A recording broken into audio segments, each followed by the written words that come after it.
Assalamualaikum warahmatullahi wabarakatuh. Hai teman pemilih, selamat datang di podcast KPU Provinsi Lampung pada opini obrolan pemilu terkini. Baiklah, ini adalah podcast pertama kita di tahun 2025. Baiklah, pada hari yang spesial ini, karena ini adalah podcast pertama kita di tahun 2025, pastinya kita menghadirkan tamu yang spesial juga. Narasumber pada hari ini adalah wanita hebat, wanita yang menginspirasi banyak wanita lainnya, di mana beliau saat ini menjabat sebagai anggota Komisi Pemilihan Umum Republik Indonesia, Divisi Data dan Informasi.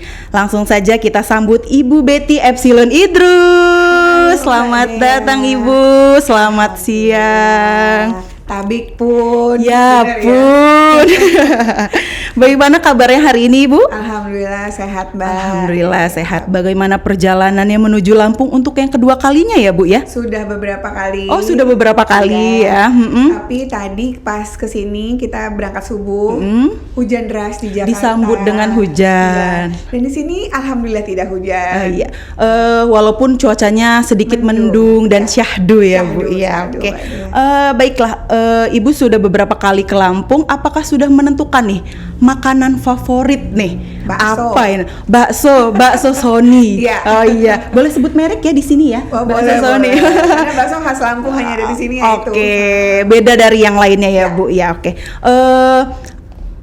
Untuk kesan pertama nih, Bu. Kesan pertama Ibu waktu datang ke Lampung, bagaimana Ibu? Saya suka tapisnya. Oh, suka yang tapisnya. Ini saya suka banget. Lalu makanannya. Oke, seruit Bu, suka? Belum bisa nyampur pakai nasi. Oh, belum bisa ya Bu. Tapi kalau sambelnya? Boleh lah. Belum terbiasa dengan campur-campur, lebih pakai tangan ya Bu ya. Tangan, lebih sahdu juga makan pakai tangan. Ya apalagi ya orangnya juga ramah-ramah, tempatnya juga pemandangannya oke. Ya, banyak pantai ya Bu ya, banyak Lampung. tempat-tempat nongkrong. Banyak kopinya juga enak. Ya. Iya, betul Bu. Sudah bungkus semuanya. Oke, banyak tempat nongkrong karena emang mayoritas di Lampung suka nongkrong kayaknya ya Bu ya. Banyak tempat-tempat nge-chill gitu kalau bahasa anak zaman sekarang Bu ya.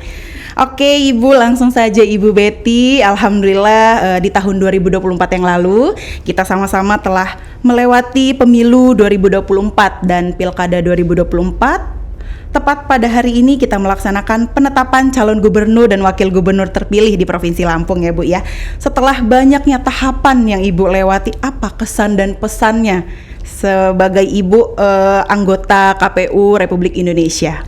Saya merasa saya harus sangat bersyukur. Alhamdulillahirrahmanirrahim, termasuk untuk Lampung. Iya. Mungkin pertama kali ya, tidak ada gejolak yang tidak bisa diselesaikan. Ya. Dan ini semua terjadi tidak hanya di pemilihan gubernur dan wakil gubernur, tapi juga pemilihan bupati, wali kota dan wakil-wakilnya, serta waktu pemilu tahun 2024. Setidaknya kita bisa melayani pemilih dan melayani peserta pemilu sebaik mungkin. Tentu ada dinamika, namanya juga hidup, ada plus and minus gitu ya. Betul. Tapi semua dinamika itu bisa kita lalui, bisa kita jalani sebaik mungkin sesuai dengan ketentuan peraturan perundang-undangan.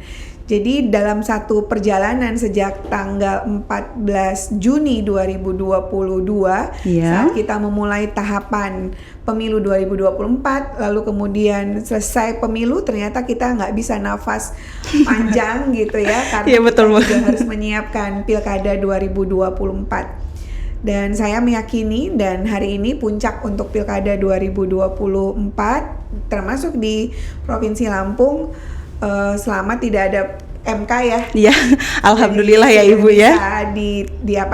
Ditentukan hari ini untuk Anda tetapkan sebagai pasangan gubernur dan wakil gubernur terpilih hasil pilkada 2024 pasca tidak ada BPRK-nya dari Mahkamah Konstitusi gitu. Jadi dan waktu pemilu pun alhamdulillah, dan saya lihat kemarin waktu kita konsolidasi nasional terkhusus untuk Lampung, saya rasa kalian dapat banyak ya. Iya, alhamdulillah. Ya, alhamdulillah. Selamat sudah terpasang ya. Alhamdulillah Bu, sudah kita pamerkan. Iya. Karena itu patut disombongkan ya. Ya, karena dari sekian 514 kabupaten kota, 38 provinsi, congrats untuk Lampung untuk beberapa prestasinya. Ya, tepuk tangan untuk teman-teman Lampung. Oke, alhamdulillah sudah melewati banyaknya tahapan dan Ibu tetap sehat dan bisa ngobrol bareng dengan kita di sini ya Bu ya. Baik Ibu, untuk di tahun 2024 lagi nih Bu, sama-sama kita tahu tepatnya di bulan Desember 2024 yang lalu KPU RI baru saja meluncurkan aplikasi terbaru, yaitu aplikasi Satu Peta Data. Kalau boleh kita tahu apa sih Bu aplikasi Satu Peta Data itu? Kita meluncurkan Satu Peta Data, suatu aplikasi baru di Komisi Pemilihan Umum tepat 2 bulan setelah kita menetapkan, setelah kita Indonesia melantik Presiden dan Wakil Presiden terbaru. Jadi tanggal 20 Desember 20 Desember tepatnya ya Bu ya. 2024. Ya, dan alhamdulillah ini adalah salah satu inovasi yang dibuat oleh Komisi Pemilihan Umum untuk mengintegrasikan seluruh sistem informasi yang kita punya dalam bentuk layanan publik lebih cepat, lebih informatif, lebih partisipatif begitu ya, untuk melihat semua informasi terkait dengan kepemiluan, baik itu pemilu maupun pilkada. Nah, dalam satu aplikasi itu kita memunculkan informasi untuk publik dapat gambaran dari tangan pertama yaitu Komisi Pemilihan Umum terkait dengan data-data kepemiluan. Kita sadari bahwa data-data pemilu itu ternyata huge, besar sekali, tapi belum pernah dikelola dengan baik begitu ya, dan ini tantangan buat kita semua dari KPU RI sampai dengan KPU Kabupaten Kota sebagai badan yang tetap ada di instansi negara tanda kutip karena bersifat nasional, tetap dan mandiri. Kita berusaha untuk mengumpulkan data, kita klasifikasi datanya, lalu kemudian kita analisa datanya, lalu kita ceritakan, storytelling-kan data yang kita sudah kumpulkan dan kita analisa.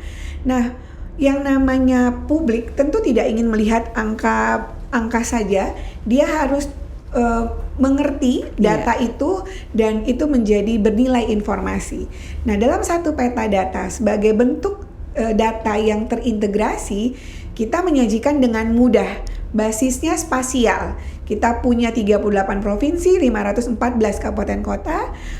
Anda ingin ngecek data apa? Data kepemiluan. Data pemilih ada.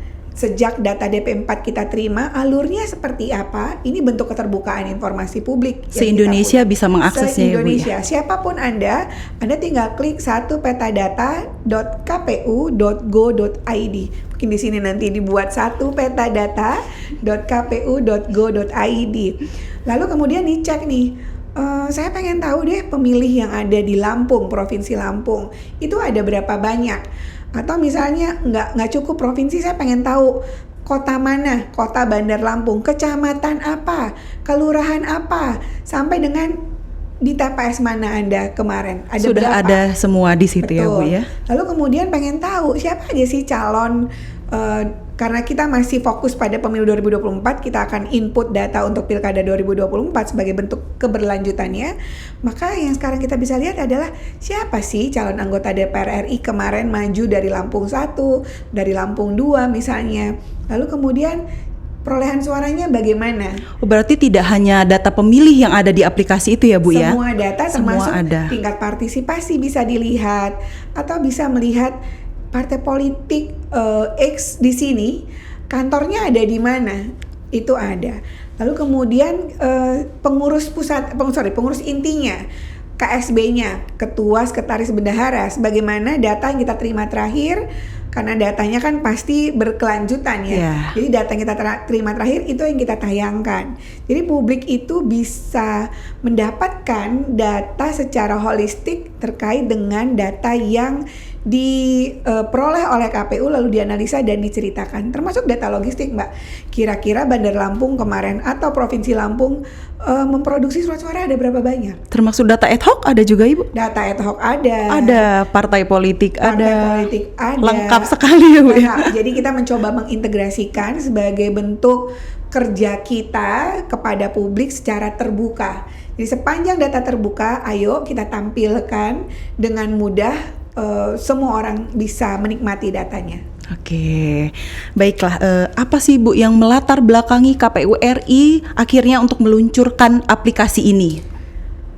Sejak saya begitu ya dilantik menjadi anggota KPU Republik Indonesia April 2022, itu langsung terbayang ide di kepala begitu bahwa ternyata kita sadar data kita itu banyak tapi masih berserak.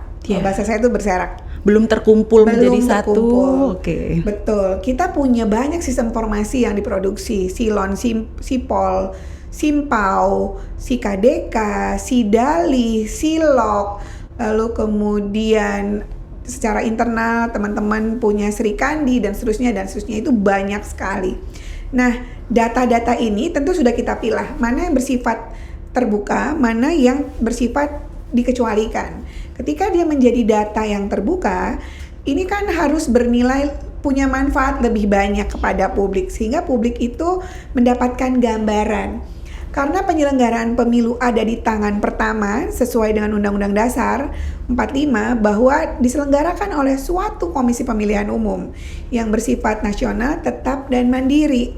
Nah, salah satu penyelenggara dari triangle penyelenggara pemilu itu adalah Komisi Pemilihan Umum. Ya kita boleh menyebut kita I.O. lah ya dalam perhelatan demokrasi yang luar biasa ini. Lalu datanya tuh besar sekali. Nah, sebagai bentuk tindak lanjut dari Inpres juga, kita tuh merasa bahwa kayak kita harus punya deh satu peta begitu data, bikin spasial biar nggak berserak. Lalu kemudian idenya, yuk kita klasifikasi dulu datanya yang mana yang perlu kita tampilkan. Lalu kemudian time loops-nya sampai dari kapan ke kapan, mana yang akan kita tayangkan itu sudah kita kelompokkan, lalu kemudian kita analisa datanya.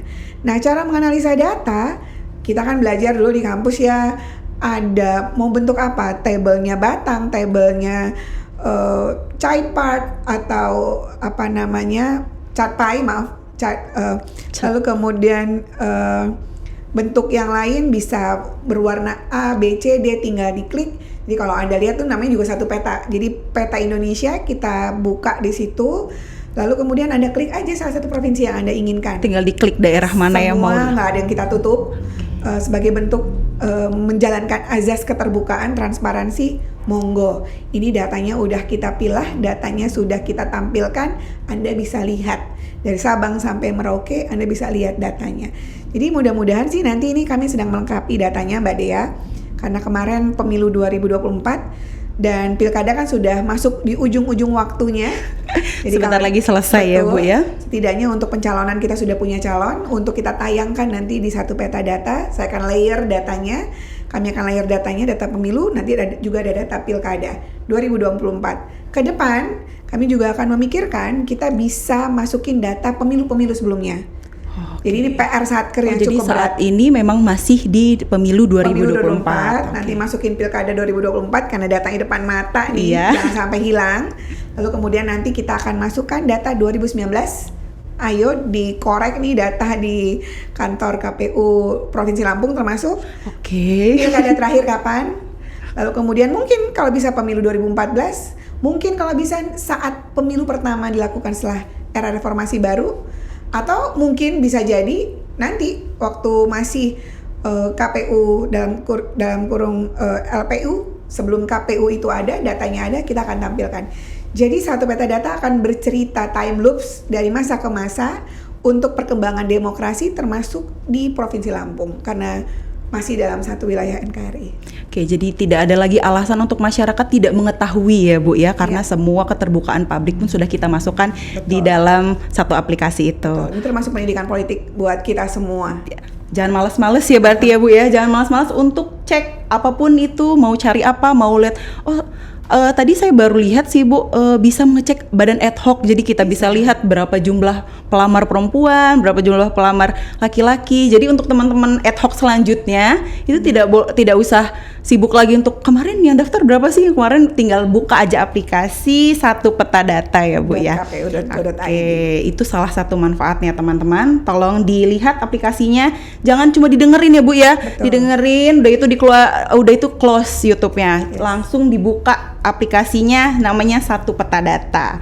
Oke, Ibu Betty, untuk yang terakhir nih Bu, ada nggak sih Bu harapan untuk perjalanan atau kemajuan demokrasi di Indonesia, khususnya untuk di Provinsi Lampung?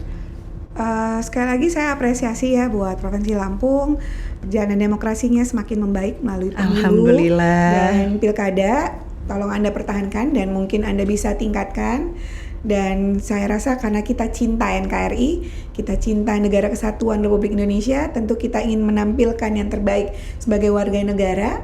Anda harus cerdas dalam berpolitik, tanda kutip, apakah sebagai pemilih ataukah Anda sebagai peserta pemilu. Jadi perjalanan kita masih panjang untuk mewujudkan demokrasi yang substansi yang lebih, tidak hanya sekedar prosedural, tapi juga substansi yang lebih baik. Semoga pemilihnya cerdas, yang kita pilih dalam hal ini peserta pemilunya juga berkualitas. Saya yakin Lampung juga ke depan akan lebih baik perjalanan pembangunannya. Amin. Baiklah, terima kasih Bu Betty. Semoga kita diberi kesempatan kembali untuk mengobrol-ngobrol, untuk berbincang-bincang kembali dan memberikan informasi yang terbaru kepada teman-teman pemilih. Khususnya untuk kita ada sebutan nih Bu, teman-teman opini. Namanya teman-teman obrolan pemilu terkini. Gitu. Baiklah ya, untuk teman-teman pemilih, semoga podcast kali ini dapat bermanfaat dan memberikan informasi terbaru terkait data dan informasi kepada teman-teman, dan serta teman-teman juga bisa dapat mengakses langsung data-data yang ada di aplikasi Satu Peta Data. Dan terima kasih kepada Ibu Betty, semoga sehat selalu. Dan untuk teman pemilih, sampai jumpa di podcast selanjutnya. Kita bisa pamitan bareng-bareng Ibu. Bye-bye. Tabi pun. Wassalamualaikum warahmatullahi wabarakatuh. Waalaikumsalam.